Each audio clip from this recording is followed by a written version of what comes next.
இந்த உலகத்திலேயே முதல் கோவில் எந்த கோவில் அப்படின்றது தான் இப்போ நம்ம பார்க்க போகிறோம். இதில் நிறைய கோவிலோட லிஸ்ட் வரும். ஆனால் இந்த கோவில் இப்போ நீங்கள் பார்க்குற இந்த பூக்கோவில் தான் முதல் கோவில் அப்படின்னு என்னோட இடத்துலேருந்து நான் சொல்கிறேன். உங்களுக்கு என்னென்ன கோவில் அப்படின்றத நீங்களும் சொல்லுங்கள்.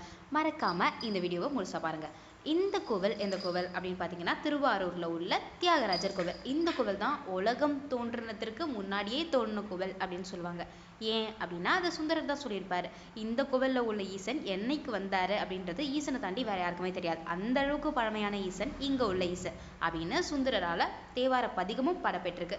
இந்த கோவில்ல இல்லாததில்லை சொல்லாததில்லை அப்படின்னு சொல்லுவாங்க. 365 நாளைக்கும் 365 லிங்கமும் இந்த கோவில்ல இருக்கும். வருஷத்தை வச்சு பார்க்க போனால் இந்த கோவில் கட்டினதே 5000 வருஷம் பழமையான கோவில் அப்படின்றாங்க. அதாவது மூத்த கோவில் அப்படின்னு இப்போ வரைக்குமே கல்வெட்டில் ஆராய்ச்சி பண்ணிகிட்டே இருக்காங்க. இந்த கோவிலை சுற்றிலும் நிறைய கல்வெட்டுகள் இருக்கும். இல்லாதது இல்லை அப்படின்ற மாதிரி இந்த கோவிலில் இல்லாத விஷயமே இல்லை. ஆழி தேர்லேருந்து இந்த கோவிலில் சொல்லிக்கிட்டே போகலாம். நவகிரகங்கள் நேர்கோட்டில் இருக்கிறதுலேருந்து இந்த கோவிலில் யமனே கிடையாது. ஆனால் யமன் அடம் பிடிச்சி வந்திருப்பாரு இந்த கோவிலுக்கு. அதை அடுத்த காணொலியில் பார்க்கலாம்.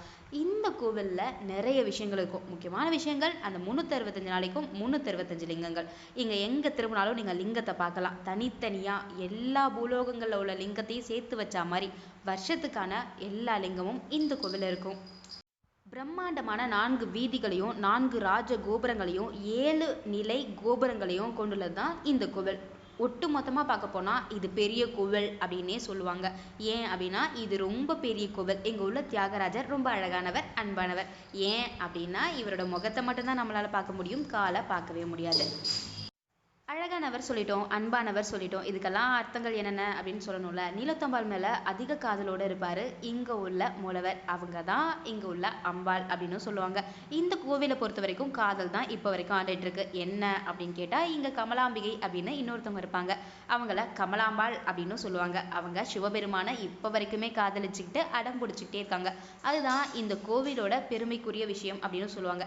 என்னதான் கோவிலோட மூலவர் தியாகராஜராகவும் மூலவரோட அம்பாள் நீலோத்தம்பாளாவும் இருந்தாலுமே இந்த கோவிலை பற்றி வெளில சொல்லும்போது கமலாம்பாளை சொல்லாமல் இருக்க மாட்டாங்க. எங்கே நீங்கள் பார்த்தீங்கன்னாலுமே இந்த ஊரை பொறுத்த வரைக்கும் கமலாம்பாள் ஆட்சி செய்வாங்க. அவ்வளோ அழகான காதல் கதையை இப்போ வரைக்கும் இந்த கோவில் அரங்கேற்றிக்கிட்டே இருக்குங்க. இந்த கோவில் எல்லாத்துலேயுமே சிறப்பு வாய்ந்தது. முதல் கோவில் அப்படின்றதுக்கு மத்தியில் இந்த கோவிலில் நிறைய விஷயங்கள் நடந்திருக்கு. நால்வராலையும் பாடல் பெற்ற தலங்களில் இந்த தலமும் ஒன்று. இந்த கோவிலை பற்றி பாடாத பாட்டே அந்த காலத்தில் கிடையாது அப்படின்னு சொல்லுவாங்க. 4 மண்டபத்திலேருந்து இந்த கோவில் பிரம்மாண்டமான கோவில். இப்போவும் அதே பிரம்மாண்டத்தோட நம்ம கண்ணு முன்னாடி காட்சி அடிக்குது அப்படின்னே சொல்லலாம். இந்த கோவிலோட போட்டி போடுற கோவில்லாம் பார்த்துடலாமா வாங்க. இந்த கோவில் கூட போட்டி போடுற கோவில் இன்னொரு கோவில் முதல் கோவில் அப்படின்னு சொல்லுவாங்க. எங்கே இருக்குது அப்படின்னா திருவாரூரில் உள்ள குடவாயில் கோவில். குடவாசல் அப்படின்றதுனால குடவாயில் விழுந்ததுனால இந்த ஊருக்கு குடவாசல் அப்படின்னு பேர். அந்த ஊரில் உள்ள ஒரு கோவில் தான் மிகப்பெரிய சிவன் கோவில் அந்த ஊர்லேயே. அந்த கோவிலை யார் கட்டியிருப்பாரு அப்படின்னு பார்த்தீங்கன்னா கோச்சங்கர சோழர் தான் கட்டியிருப்பாரு. அந்த கோவில் மிக பிரம்மாண்டமான கோவில் அப்படின்னே அந்த கோவிலை சொல்லலாம். அந்த கோவில் தான் முதல் கோவில் அப்படின்னு பேசிக்கிறாங்க. இன்னொரு கோவிலும் இருக்கு. அது என்ன அப்படின்னு பார்த்தீங்கன்னா கும்பகோணத்தில் உள்ள ஆதி கும்பேஸ்வரர் கோவில். அந்த கோவில் ஆதியில கட்டினதுனால ஆதி கும்பேஸ்வரன் கோவில் தான் அந்த கோவிலோட பேரே. அப்படி இருக்கும்போது இந்த கோவில் எப்படி முதல் கோவில்? இது கூடவே திருநெல்வேலியில் உள்ள திருக்கோசமங்கை அந்த கோவிலையுமே முதல் கோவில் அப்படின்னு சொல்லுவாங்க. எனக்கு தெரியல இதுக்கப்புறம் எந்தெந்த கோவிலை முதல் கோவில்னு சொல்லுவாங்கன்றதை நீங்களும் சொல்லுங்க கமெண்ட் பாக்ஸில்.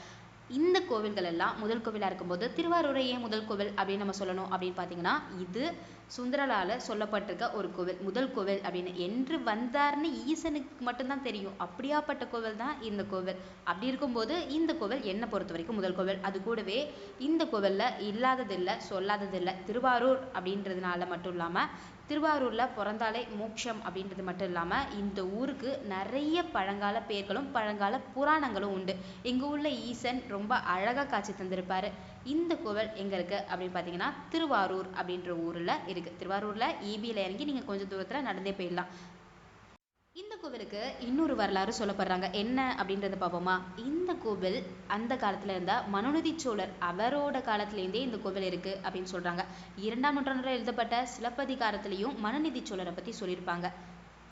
மனுநீதி சோழன் பசு நீதி கேட்டதுனால தன்னோட மகனையே ஆழி தேர்ல வச்சு அதாவது தேர்ல வச்சு கொன்னதா சொல்லுவாங்க. அப்படியாப்பட்ட அரசன் வாழ்ந்த இந்த திருவாரூர்ல தான் இந்த கோவில் இருக்கு. இந்த திருவாரூர்லயே அந்த ஆடித்தேரும் இருக்கிறதா சொல்றாங்க.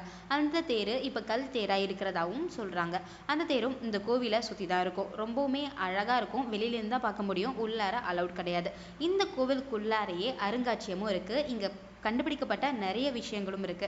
என்னென்ன அப்படின்னு பார்த்தீங்கன்னா, புத்தர் சிலைகளும் இந்த கோவில்ல இருக்கும். எப்படி அப்படின்னா, நீங்க வடக்கு வீதியிலிருந்து உள்ளார போகும்போது அடுத்த வீதி கதவு வரும்போது, அதாவது நுழைவாயிலுக்கு நீங்க நடந்து கொஞ்சம் தூரம் போனீங்கன்னா அங்க நுழைவாயில் தெரியும். அங்கிருந்து கமலாம்பாள் பார்க்க போறதுக்கு நேர்புறத்துல நீங்க போனீங்கன்னா இங்க அருங்காட்சியகம் இருக்கு. வெளியிலேயே ஒரு புத்தர் சிலையும் இருக்கும். எந்த காலம், என்ன, எங்கிருந்து கண்டுபிடிச்சது அப்படின்றது முதற்கொண்டு அதுலயே பக்கத்துல எழுதி வச்சிருப்பாங்க. புத்தர் சிலை அரிதாதான் இங்க இருக்கும் அப்படின்னு சொல்லுவாங்க. அதுலயே நாகப்பட்டினம் சைட்லாம் நிறைய புத்தர் சிலையை இப்போ வரைக்குமே கண்டுபிடிச்சிட்டு இருக்காங்க. இந்த கோவில்ல அந்த காலத்திலே கண்டுபிடிக்கப்பட்ட ஒரு புத்தர் சிலையும் இருக்கு. அதுவும் கருங்கல்லாலான புத்தர் சிலை. புத்தர்கள்லாம் எப்போ வந்திருப்பாங்க அப்படின்னு பார்த்தீங்கன்னா, பல்லவர்கள் காலத்துல இருப்பாங்க, ராஜராஜ சோழர் காலத்திலேயே இருப்பாங்க. அது கல்கி பொன்னியின் செல்வன்லேயே சொல்லியிருப்பாங்க. அந்த புத்தர்கள் இந்த கோவில்ல இருக்கிறது ரொம்பவுமே ஆச்சரியமான விஷயம் தானங்க. எனக்கு தெரிஞ்சு இந்த பூங்கோயில் தான் உலகத்தோட முதல் கோவில்னு நான் இப்போ சொல்கிறேன். நீங்கள் என்ன சொல்கிறீங்க அப்படின்றத கமெண்ட் பண்ணிடுங்க. ஏன் அப்படின்னா நிறைய பேருக்கு நிறைய கோவில் தெரிஞ்சிருக்கும். எனக்கு தெரிஞ்சதில் இந்த ஊரை சுற்றி உள்ளதில் இந்த சோழ தேசத்தில் முதல் கோவிலாகவும் இந்த உலகத்திலேயே முதல் கோவிலாகவும் இப்போ வரைக்கும் முன்னோர்களால் சொல்லப்படுற சுந்தரரால் சொல்லப்பட்டிருக்க இந்த பூக்கோவிலை தான் நான் முதல் கோவிலாக பார்க்குறேன். நீங்கள் எந்த கோவிலை முதல் கோவிலாக பார்க்குறீங்க அப்படின்றத கமெண்ட் பாக்ஸில் கமெண்ட் பண்ணுங்கள். நன்றி, வணக்கம். இதை மாதிரி இன்னொரு காணொலியில் நாம் சந்திக்கலாம்.